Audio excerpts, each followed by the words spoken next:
Iniimbestigahan na rin ng mga pulis ang posibleng pagkakasangkot ng Onad Carnapping Syndicate sa pagkamatay ng 2 car dealer. Posible raw kasing may network ang mga sindikato at malawakan ang operasyon nila. Ikwento mo, Royce Nagit-Siba. Marami na rong informante ang lumulutang at tumutulong sa investigasyon ng PNP para matukoy kung sino ang pumatay kina Emerson Lozano at Benson Evangelista. Kinumpirma ni PNP spokesman Agremero Cruz, may networking sa bansa ang mga sindikatong nangangarnap ng mga mamahaling sasakyan. Bukod sa grupo ni Raymond Dominguez, posible rin daw sangkot ang grupong Onad na naaresto sa Cavite. Evidences point na meron pa pong mga ibang grupo na maaaring involved dito. May network din po sila, nagtatawagan din po sa cellphone itong mga ito.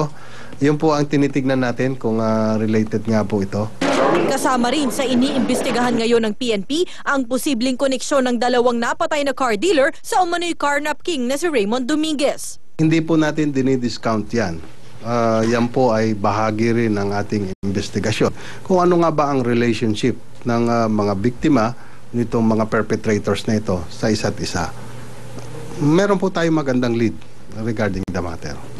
Pero hindi rin naman daw inaalis ng PNP ang posibilidad na may ilan silang kabaro na may kinalaman din sa ganitong aktibidad ng mga sindikato.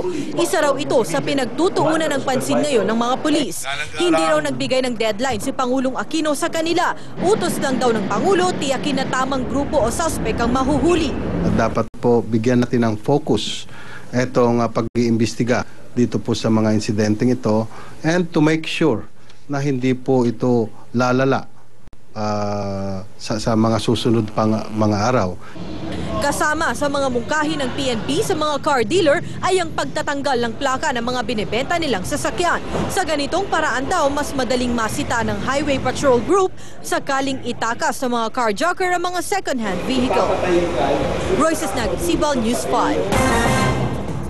2 foreigner ang nakatira ngayon sa Terminal 3 ng Ninoy Aquino International Airport.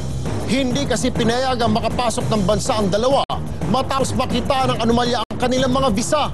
Ang kaso, hindi rin makabalik ang 2 sa mga bansang kanilang pinagmulan dahil natatakan ng may problema ang mga dokumento nila.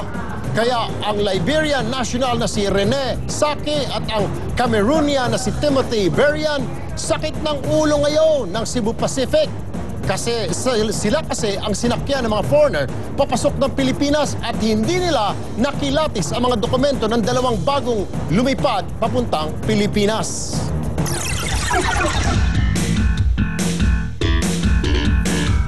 Action sports po tayo mga kapatid. Bukas na ang Game 1 ng finals ng Talk and Text Tropang Texters at San Miguel Beermen para sa Philippine Cup. Kahit 1 linggo lang ang naging paghahandaan nila, kasado na raw ang mga estratehiya ng 2 koponan. Lia Cruz, ikwento mo.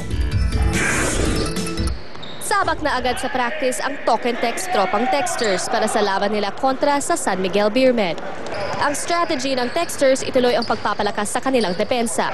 Ngayon man, wala silang balak na pabayaan ang kanilang opensa, lalo na't malalim ang bench ng Beermen.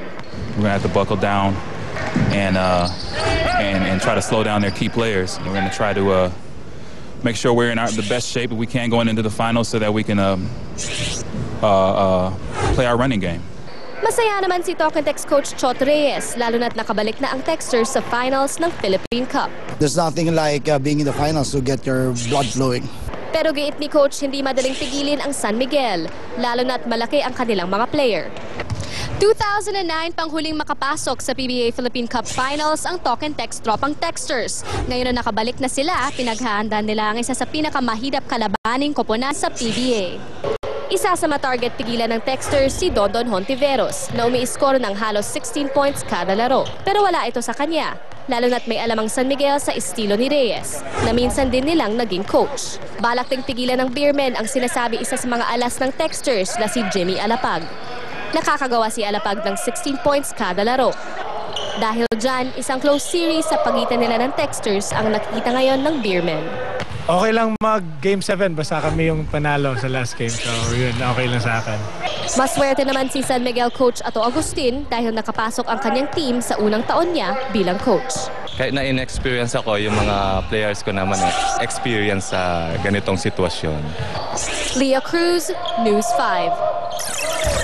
Sa baseball naman, unti-unti nang sumisikat ang Little Rascals matapos nilang magkampiyon sa Asia Pacific Division ng Pony International Tournament.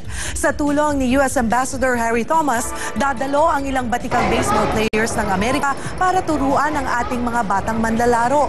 Kamakailan lang, nanalo ang Little Rascals sa mismong stage sa Vietnam kung saan unang sumikat ang football team naman ng Pilipinas na Azcals. Susunod na sasabak ang Little Rascals sa Philippine Series at palarong pabansa ngayong Abril bilang paghahanda sa Pony Baseball World Series sa Agosto.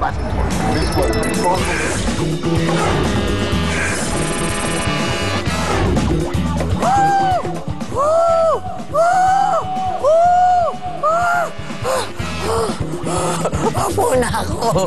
Sa Germany, ako'y natalo sa karera. Dahil sa kalaban ay hindi umubra. Bukod sa madulas, malamig sa paa. Paano ba naman? Yelo ang kalsada. 1, 2, 3, go! Iba't ibang bansa nagpakitang gilas. Animoy kabayong sa kwadra ay lumabas. Walang pakialam kahit na madulas. Basta't sa kalaban, sila'y makalampas. Rush ice na exciting sa yellow ang karera. Parang nasa racetrack ng kotseng Tamiya. Kaya mga tao ay sobrang siyang-siya. Nagkambyong ng una, si Kyle ng Canada. Walang sinabi ang mga kalaban. May rayuma pa ako niyan. Kilala niyo ba, kids, kung sino ang The Norse God of Winter? Si ay walang iba, kundi si Ullr. Sarap ba yasahin? Ullr.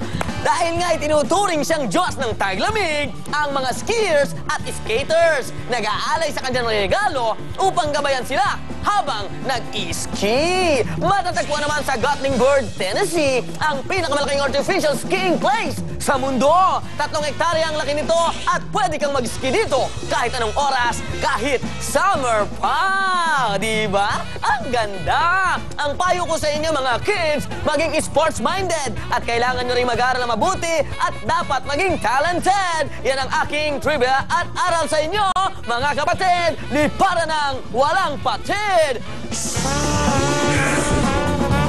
Susunod sa aksyon, suspect na ng rape at namugot daw sa isang dalaga sa Cavite, sumuko na pero ayaw pa rin umamin sa krimen. Nagpakilalang basurero na huling ninanakaw ang watawat sa Manila City Hall. At Baron Geisler, magbabagong buhay na raw? Alamin sa aming pagbabalik.